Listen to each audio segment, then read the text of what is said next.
sa mga nanunungkulan sa ating pamahalaan na patuloy na nagsasamantala at nagnanakaw sa kaban ng bayan.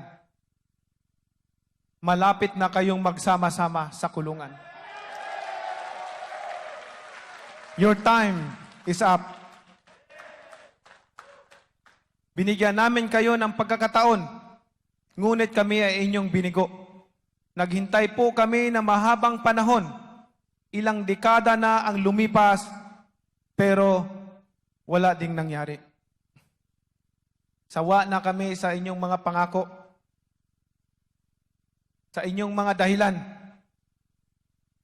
Sa ngalan ng PDP Laban at ng bawat Pilipino, nangangarap ng isang maunlad na buhay, si Manny Pacquiao po ay handang gumabay at mamuno sa inyo sa panahon ng kahirapan, pagbangon at pag-asinso. Panahon na magsama-sama po tayo. Ako po ay naniniwala, even the impossible can happen if it is ordained by the Lord. Ang sabi ng Biblia, with people, this is impossible.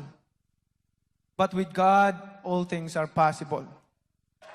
Wala pong imposible kung ito ay itinakda ng ating Panginoon. Kaya, lalaban tayo. Samahan niyo po ako, ang anak ng mahirap. Mahirap lang po kami. Kaya po, magsama-sama tayo.